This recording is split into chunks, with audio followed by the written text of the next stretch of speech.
Hi, my name is Lola Sheppard. I'm an architect based in Toronto in Canada, a founder with Mason White of a practice called Lateral Office, and also a faculty member at the University of Waterloo. There's certainly been a shift, and I think there's also a difference probably between North America and Europe about how these questions are being asked. But I would agree that there is I think an increasing interest in architecture's agenda, expanding the kind of range of questions and disciplines that it engages. So there's certainly a kind of interest in urbanism and urban design and landscape. And I'd say over the last 10 to 15 years, a kind of increased interest in questions of ecology, economics, looking at program as a kind of catalyst for urbanism. I think in Europe, it's probably already in a kind of more advanced state where firms like yourself, and much of the research in the exhibition is already partnering with government agencies or para-government agencies. I think in North America, we're still aspiring to those partnerships. A firm like ours is approaching sometimes groups like that, but it certainly wouldn't happen that something like OVAM or other government groups would approach a design firm. So I think that kind of shift of consciousness has happened from the architectural and urban design side, but hasn't yet necessarily happened with the sort of city and municipal stakeholders that one might hope would be at the table. In North America, there's certainly interest in things like urban agriculture, sometimes from a more theoretical, sort of speculative side, but I think also from a much more sort of tangible, on-the-ground reality. I think there's certainly interest in resiliency, particularly post-Hurricane Sandy. There were a lot of competitions launched and large-scale research projects launched in the US in particular, looking at questions of urbanism and resiliency. So you're right that I think our sort of urbanism's intersection with ecology has taken a lead, whereas I think the questions that we haven't yet broached, which I think a lot of the work being presented as part of this conference starts to look at, is or it's certainly less present in practice, I would say, and even in academia, is the question of how economics folds into it as generators of urban activity. I mean, people are certainly looking at the costs associated with large-scale infrastructure, soft infrastructure, hard infrastructure. So that discussion, I think, is happening. But sort of how understanding the city as a set of kind of economic and social processes is perhaps been less foregrounded, I would say. And maybe in our own work, that's, I mean, it's funny, I never had really thought about it in terms of this idea of disaster having, or being a kind of catalyst. I think our own work has asked these questions because we've been looking at contexts like the Canadian North or other remote or semi-remote regions where economics is a kind of key question, where there's sort of social survival is also tied to a kind of economic survival, and you know, particularly in the Canadian North, where it's a kind of transition sometimes from a subsistence economy to a kind of modern economy, or a kind of more global economy, and how that starts to kind of manifest itself on the ground, how it might be leveraged to produce secondary economies that are kind of further reaching and have larger social benefits. And so in some ways,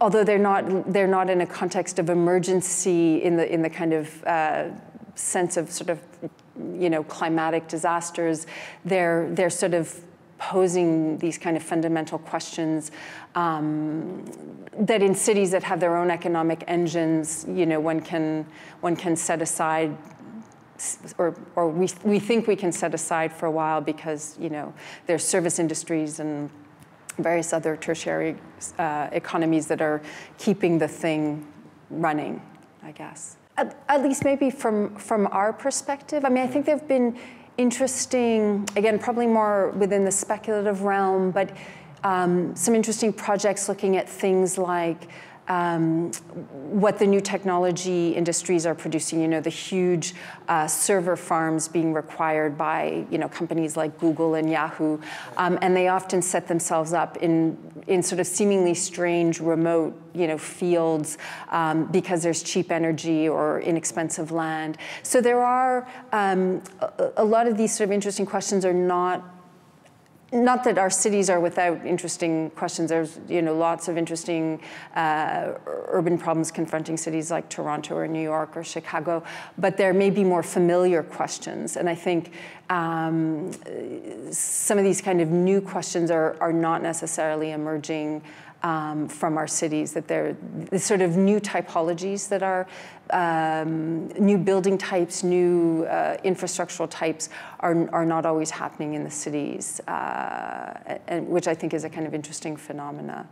And in some ways it speaks to sort of you know, Neil Brenner's discussions about a kind of planetary urbanism, that that the kind of impacts of our cities extend far beyond you know, beyond their footprint, and that in a way sites that are very far flung from cities are increasingly interconnected.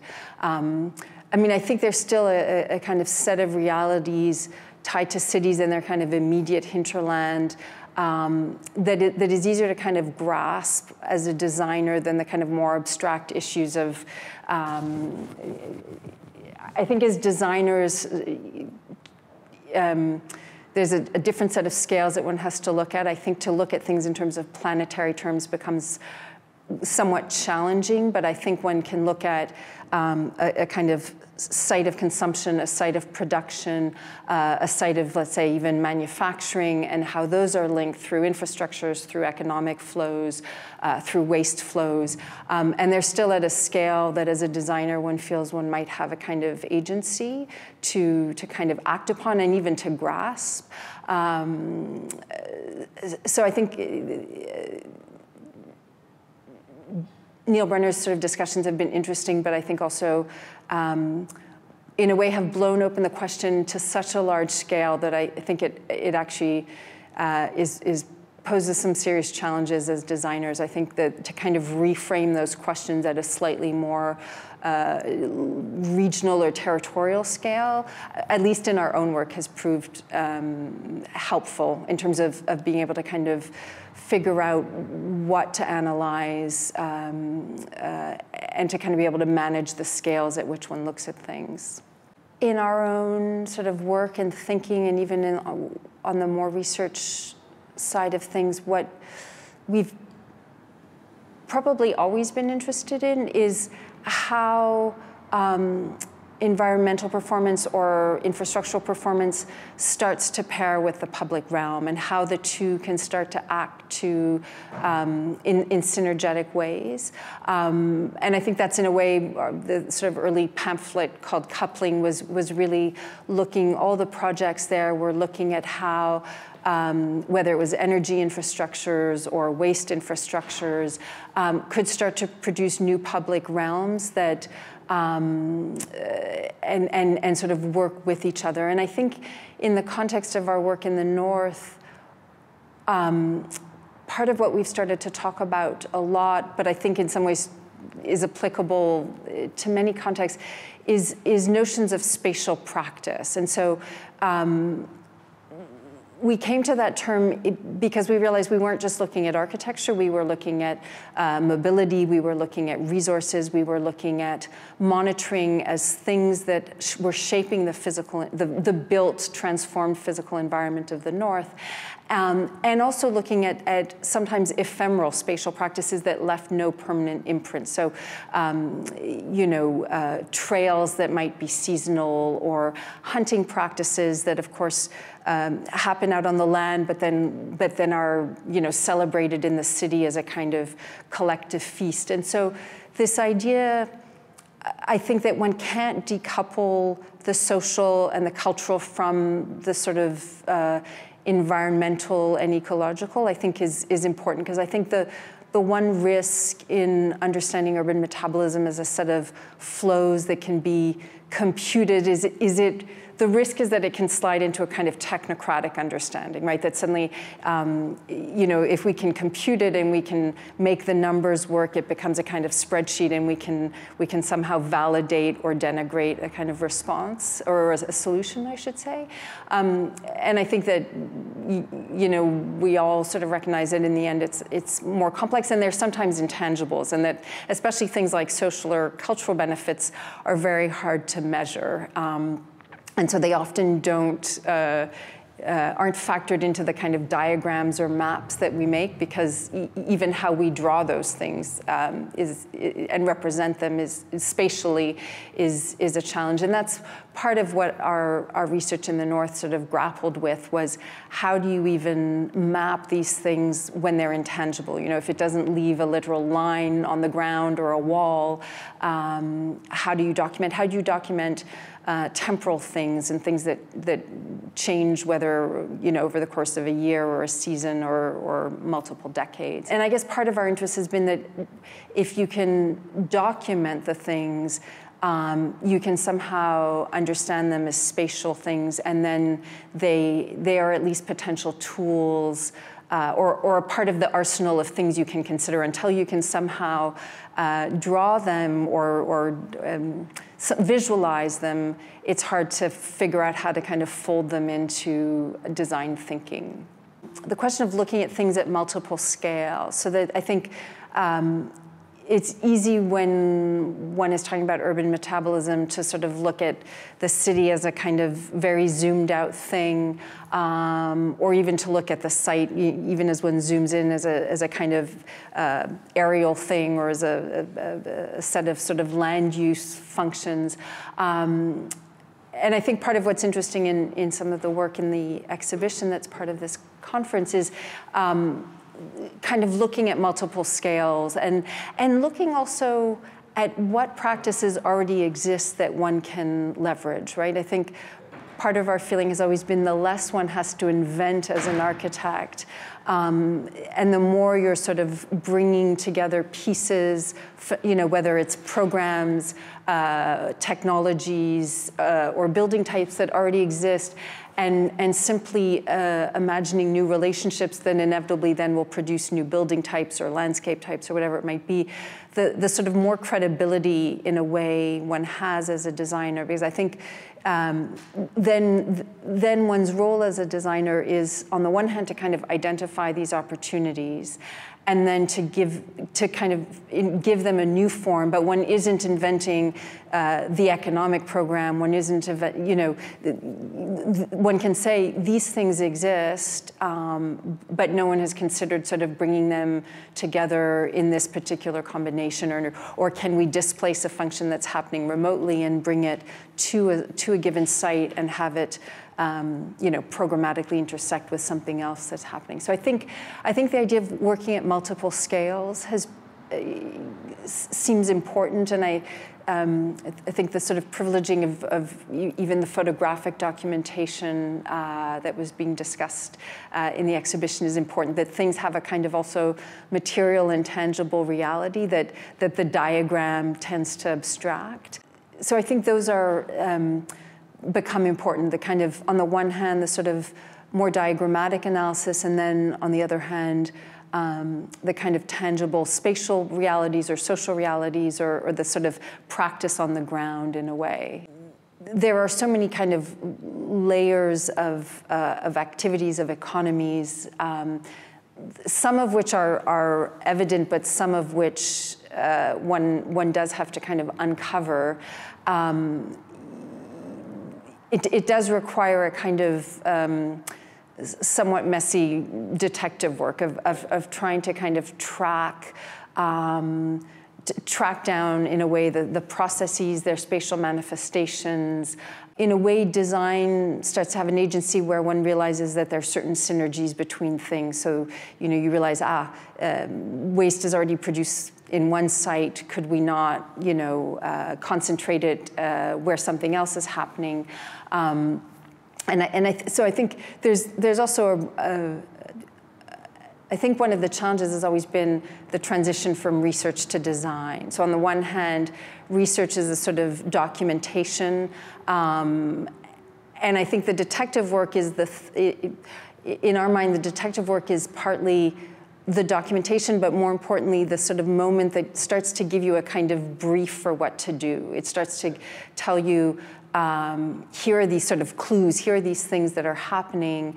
How might we, you know, reconstruct a kind of narrative? I mean, if one thinks of detective work and the kind of classic image in films or on television, you know, there's a kind of bulletin board where people are putting up, you know, here are the suspects, here are the locations, here are the weapons, you know, here's your kind of palette of things, and you construct multiple narratives of who might have done what with what tools, you know, and in some ways, it's, I think, a similar process in design where you're writing your own brief, right? I mean, historically as architects, we're given a site, we're given a program, we're given a budget, and our role really begins after that in simply giving it form.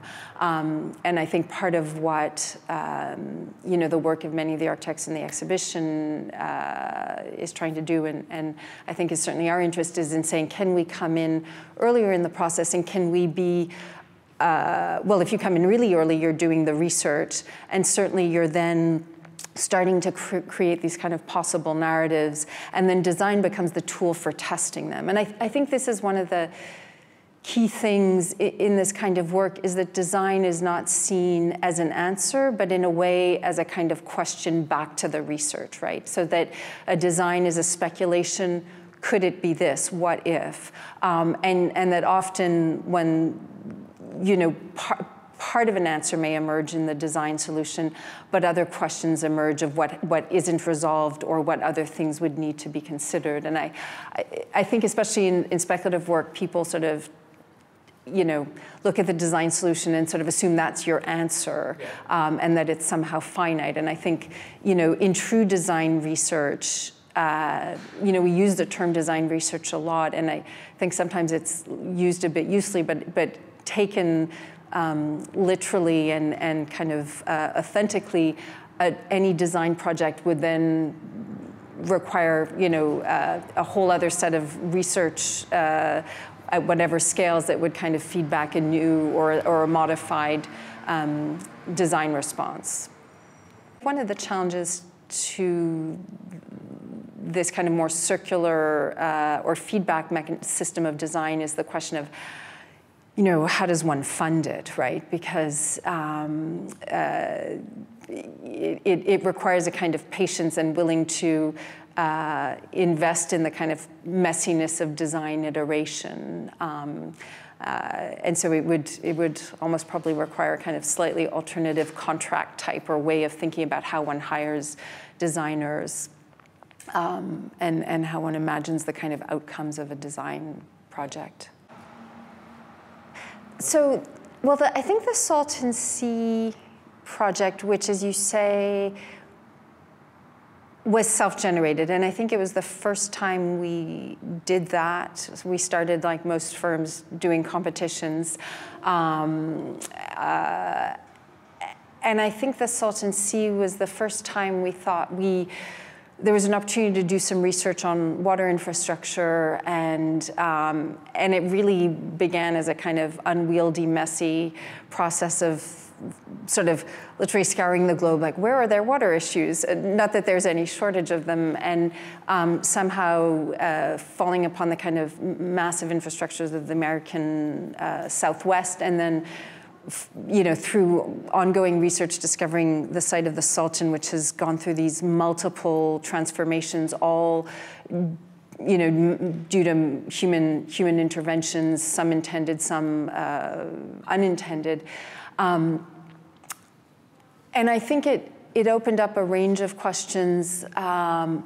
One, this question of looking at multiple scales. So on the one hand, imagining master plans almost like metabolic processes of looking at what is flowing in, what is flowing out, both economies, people, resources, water, et cetera. I think it also brought to the foreground an interest which I don't think we were conscious of at the time, but has remained present, which is this question of looking at multiple scales, so from the master plan down to almost detailed technologies. And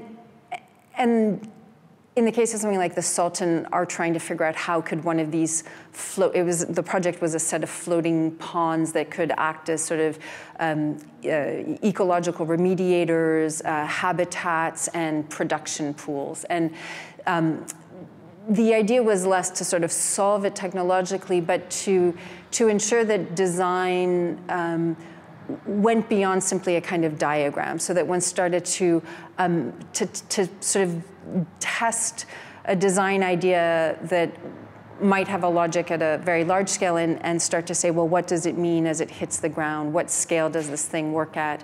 What again, sort of what technologies already exist that one could imagine this kind of solution happening? And so this idea of always finding things that are already happening, including technologies that one could leverage to develop responses, I think.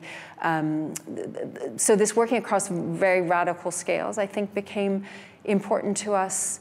And I think this question of infrastructure as being adaptable, scalable, also became important, and certainly had relevance later on in looking at things like the Canadian North, where there's also a tradition of building large-scale,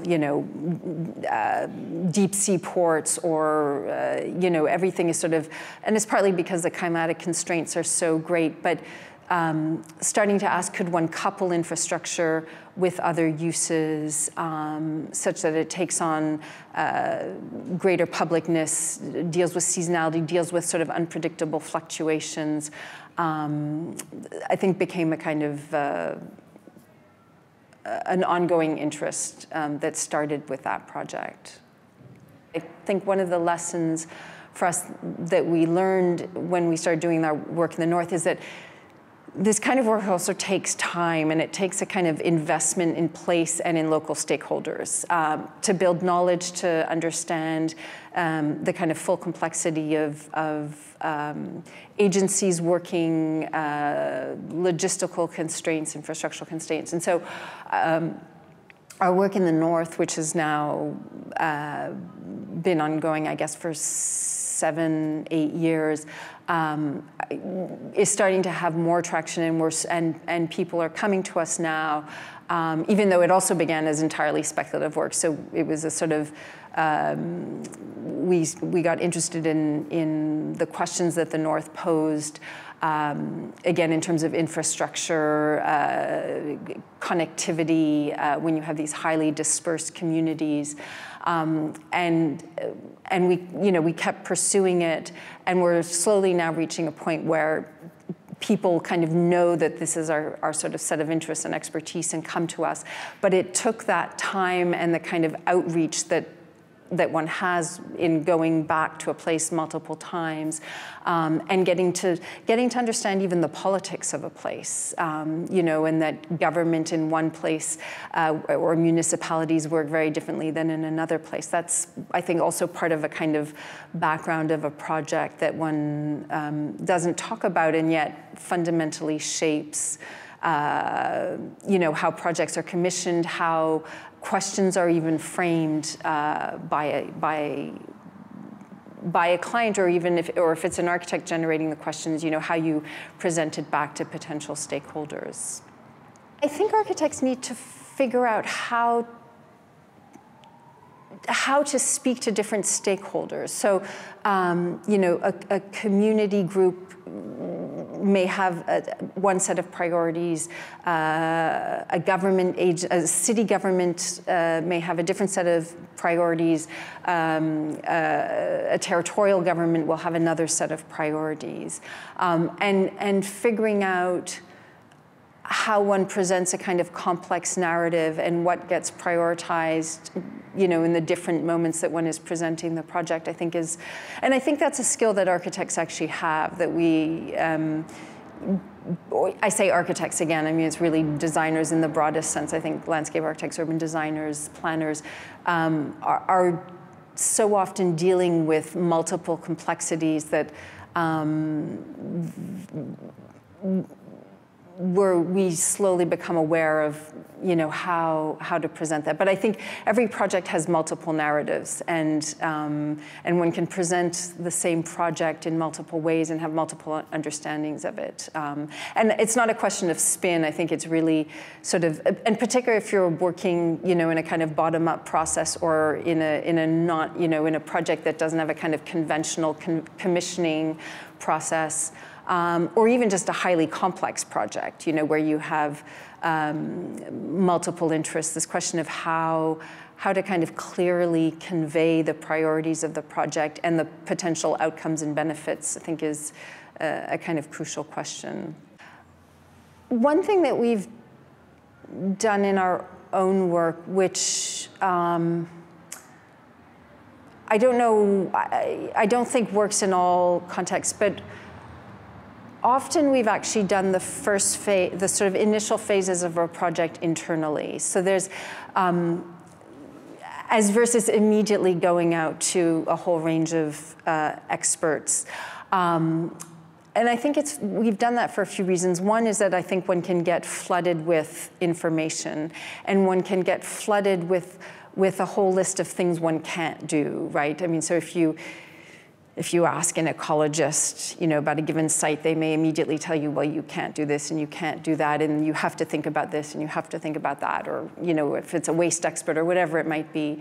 And so it immediately becomes a set of only constraints as versus opportunities. And so we've often developed a kind of early schematic project internally through a lot of research. So, and we'll typically, the research is almost never architectural. It's always looking at, you know, scholarly papers on, you know, if we were looking at a research station in the Canadian North, we're looking at where do the caribou migrate and where are the hunters already going to hunt those caribou, and isn't it interesting that they happen to spatially intersect, and could we rethink the research station, for instance. So we're leveraging knowledge done by experts to get to a point where we have a kind of initial idea that we've formulated, and then, you know, in the context of the North, then there's no doubt you have to kind of go back and say, well, does this make sense? What parts of this could work and what parts need to be radically rethought? And what's interesting is, even, I'm thinking of a project we're working on right now in the North, which is a much more tangible project in theory with a client and a brief.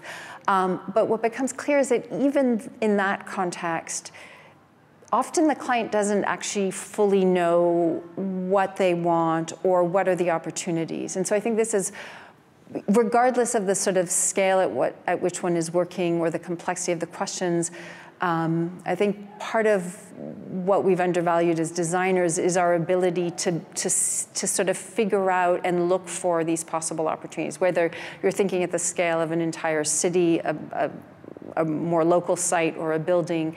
One could rely on external sources, but I think one has to kind of question the information presented and say, well, does it necessarily have to be this way? Is it actually impossible to do this sort of thing in this site, or whatever you know, whatever the question is. But I think this is why we've tended to do very initial design work internally to kind of get to a point where we think we have what we call a kind of plausible fiction, you know, the sort of fine line between it has never been done before, but it's not that far-fetched because it's grounded in a body of research and knowledge that we've knowledge by others that we've collected. And I think this idea of plausible fictions actually has been very useful to us, and I think is a kind of important thing to consider in this idea of speculation, that all the questions that I think projects like the sort of Urban Metabolism project question are asking, on the one hand, are relying on sort of good science of, you know, how we deal with waste or how we deal with water management, but in a way haven't yet been done. And so there's always this question of how do we look forward, you know, where we should be in 10 years from now or 15 years from now, you know, as versus where we are right now. And so I think it's worth risking being slightly, I think better to be forward-looking and even have moments where one has crossed the line into a kind of small fiction, because reality, I think, catches up with one much faster than one realizes. And for us, in the context of the North, really brought that to light, that when you describe anything, you know, how they deal with waste, how they get building materials up, it's surreal, and yet it's entirely real, right? So, you know, the fact that if you want to buy wood to build your house, it comes once a year in a boat, and if you miscalculate, you either suddenly have to put your lumber on a small plane or you wait a year. You know, the fact that you have to count out every screw you need before you build your building because, you know, I mean, there are some small stores, but there aren't huge building supplies, or the fact that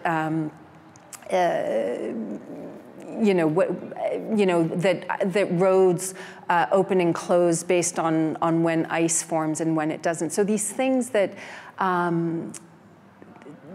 become part of the kind of fictions of how buildings get built or infrastructures get built. And I think one can bring that sort of willingness to kind of read the environment in new ways to any context. The North for us has been very productive because it shatters all our preconceptions. You know, we don't know what a public space is. We don't know what a building type is really there because we've largely imported known models from the South that have ultimately failed.